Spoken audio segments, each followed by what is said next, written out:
You might think Pokeballs are a product of high-tech modernity, but the Pokemon world has been capturing creatures long before Silph or Professor Oak ever existed. To trace the true origins of Pokeballs, we have to go back to an era defined by apricorns, steam valves, and trial and error engineering. The first canonical evidence of ancient Pokeballs comes from the Johto region. In Pokemon Gold and Silver, we meet Kurt, a craftsman who forges Pokeballs by hand from apricorns, the fruit of a native tree species. This isn't a gameplay gimmick. It's a direct reference to the historical methods used in early Pokeball development.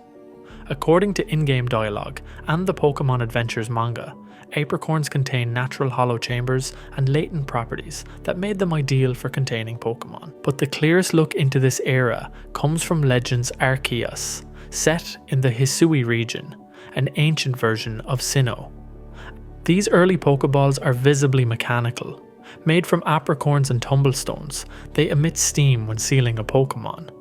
A key item description says the ball draws the Pokemon into itself using a mysterious power, and the puff of steam is likely a byproduct of the internal mechanics engaging. These balls are crude by modern standards, but they work. The design isn't digital, metallic, or high-tech. It's gear-driven and semi-manual. The capture animation is different too.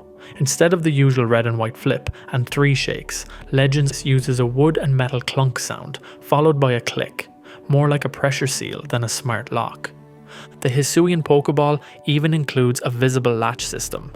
In gameplay terms, this adds weight and throw arc calculations. In lore terms, it tells us something simple.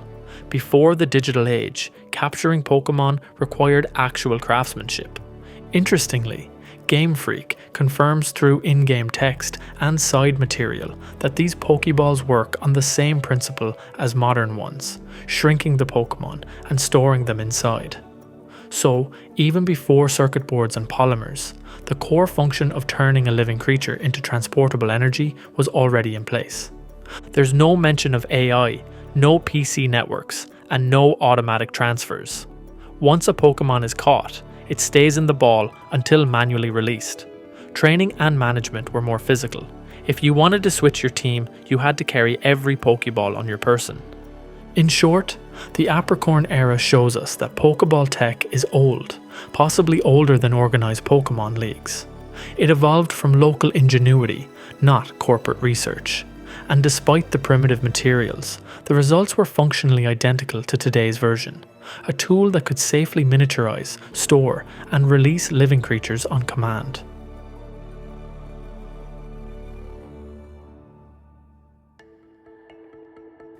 Modern Pokeballs represent a leap in both function and accessibility, but the core technology remains surprisingly consistent with their ancient predecessors.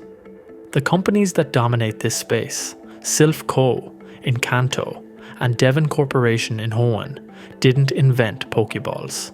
They industrialized them.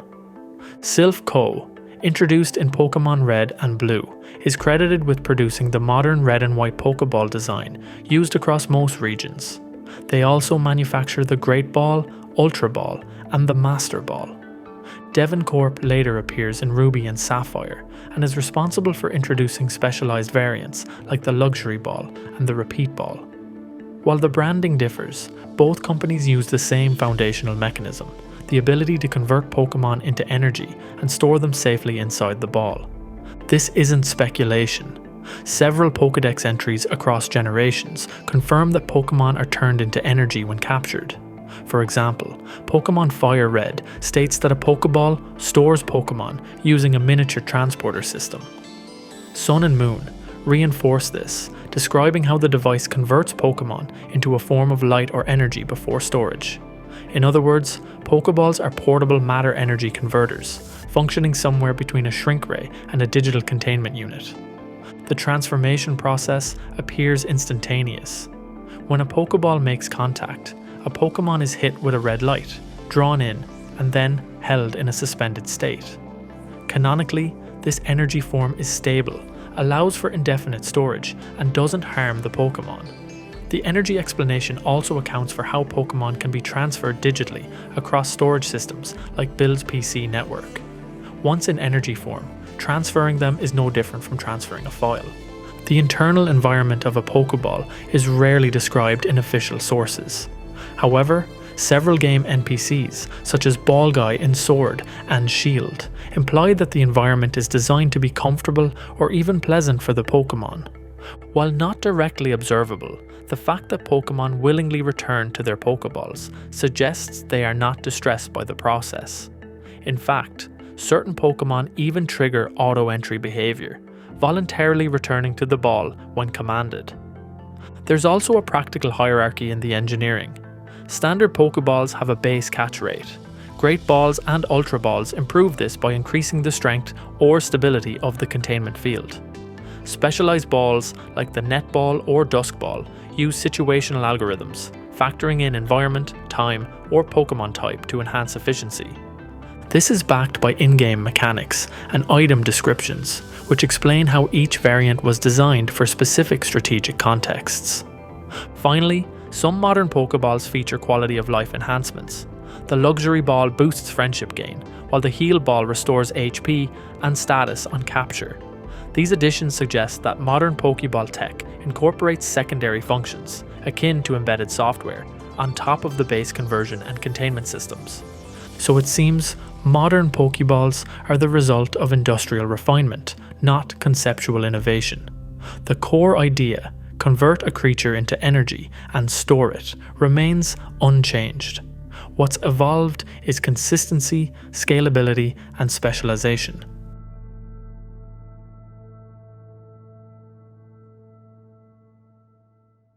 Not all Pokeballs are created equal. While the standard model is ubiquitous, several unique variants play critical roles in the lore.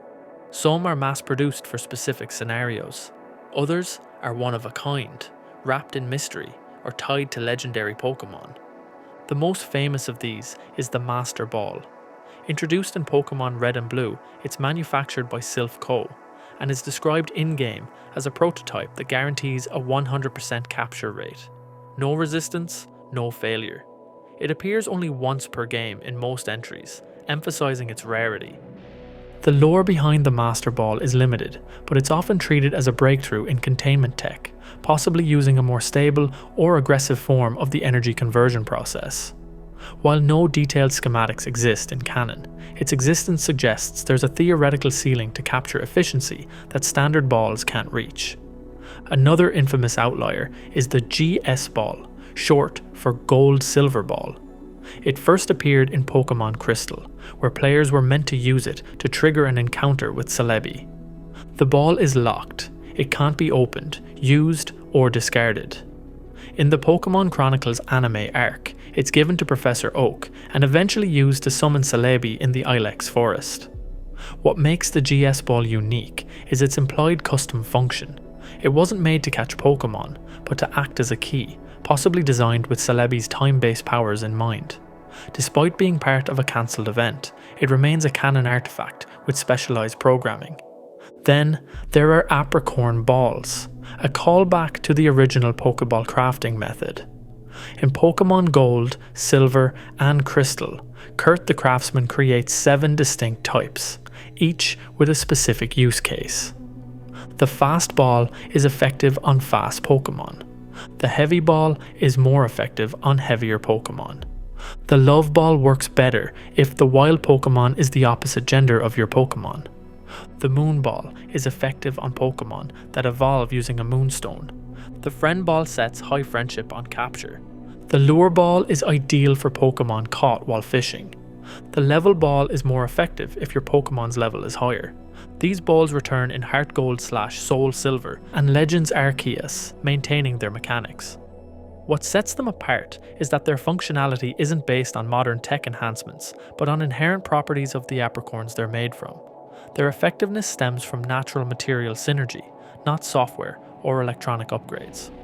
Other variants include the Cherish Ball, used exclusively in distributions and events. It can't be obtained normally and is usually associated with mythical or promotional Pokemon. It carries no performance advantage, but serves as a marker of rarity and authenticity within canon. Together, these variants illustrate that Pokeball technology isn't just about efficiency, It's modular, experimental, and, occasionally, mysterious. Some balls are tools, others are artifacts, and a few, like the GS ball, sit on the edge of myth.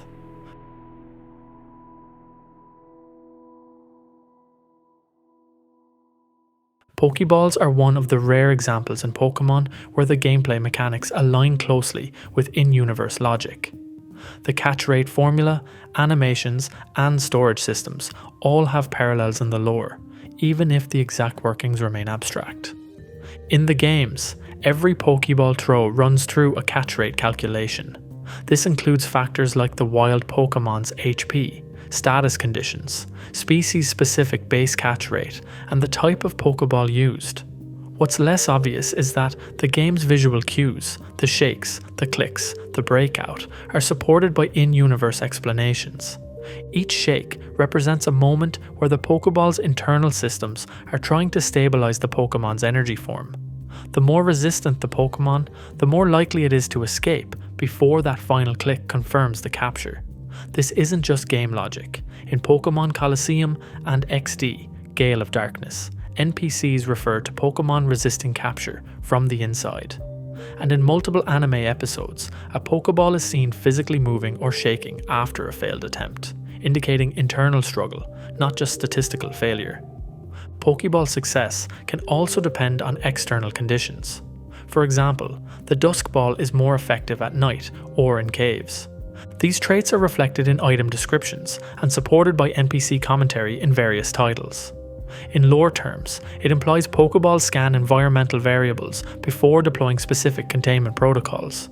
This suggests a level of smart functionality in the hardware, responsive to time, lighting, and terrain. One of the clearest indicators of lore-aligned tech is the PC storage system, first introduced in Pokémon Red and Blue. According to in-game text and later titles, captured Pokémon are stored as energy and can be transmitted via a computer network. Bill, the system's inventor, uses teleportation tech to digitize Pokémon and route them between boxes. This matches the internal workings of Pokéballs. Both rely on energy state storage and the ability to preserve that state indefinitely. The process of switching a party member also supports this. When a trainer catches a new Pokémon with 6 already in hand, the Pokéball auto-routes the new capture to the PC. The system doesn't require manual input, suggesting an integration between the Pokéball signature ID and the trainer's digital profile, perhaps even using remote syncing protocols. Even Pokéball portability makes mechanical sense. In every game, you can carry 6 Pokémon, yet the balls don't weigh you down. According to Pokédex entries and item descriptions, Pokéballs themselves are lightweight, and the energy state of the captured Pokémon doesn't add mass. This isn't an oversight, it's consistent with their described function. The only real gap is in the specifics. No official source explains how the energy conversion occurs or what happens to a Pokémon's consciousness during containment. But everything observable, capture sequences, environmental adaptation, digital transfers, fits a coherent model. The gameplay reflects this model because the lore was written to support it. That's why Pokeballs work as a believable mechanic. Not just because they're functional, but because they follow internal rules.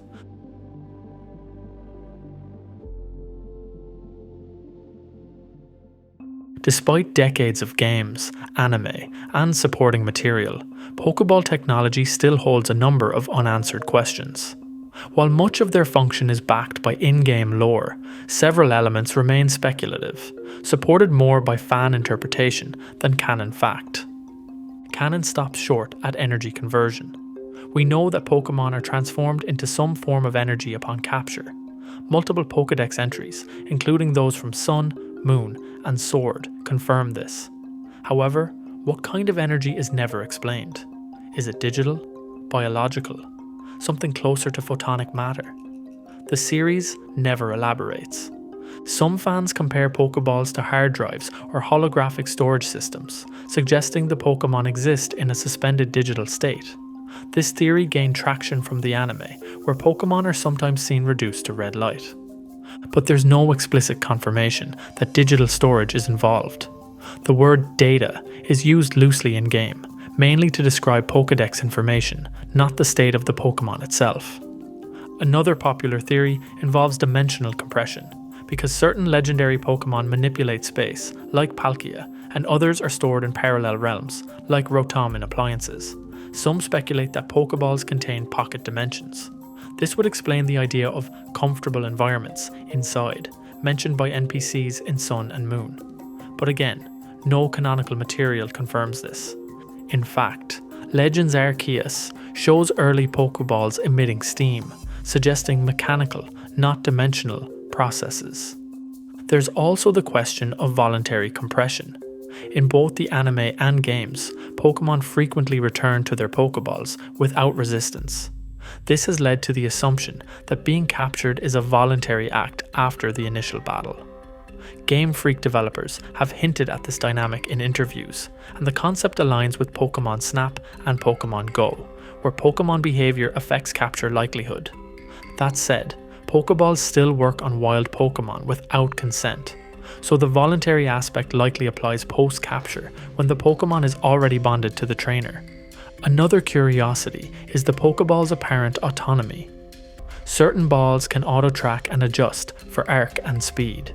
This implies embedded targeting software, perhaps low-level AI. It's a design leap beyond traditional throw mechanics, possibly a precursor to automated trainer systems. Finally, some Pokemon, like Ultra Beasts, display resistance to normal Pokeballs. In Sun and Moon, players are instructed to use Beast Balls instead.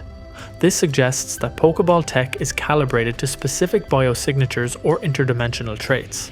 It's one of the few examples where a Pokeball fails outright due to incompatibility, not just low capture rate. So while the core principles are consistent, energy conversion, containment, transport, the full science remains unknown.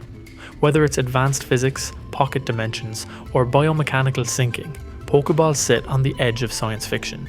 Canon gives us the framework, the rest is still guesswork. For an item so small, the Pokeball encapsulates some of the most complex and enduring technology in the Pokemon world. It didn't begin in a lab or a factory. It started with apricorns, steam valves, and wooden latches. And yet, even in that primitive form, the basic premise was already there. Convert, contain, command. Sylph Company and Devon Corporation scaled that idea, wrapped it in plastic, and linked it to global systems. But they didn't invent the concept, they just streamlined it. Every time a trainer sends out a Pokemon, they're relying on a device that defies gravity, physics, and biology, and somehow still works within the internal logic of the world. The capture animation may be short, but it reflects a deep and consistent design, grounded in decades of in-game lore. There's still mystery, sure, maybe that's the point. Not everything in the Pokemon world has a clear answer, but enough does. The Pokeball is not magic, it's tech, proven, tested, and, so far, unmatched.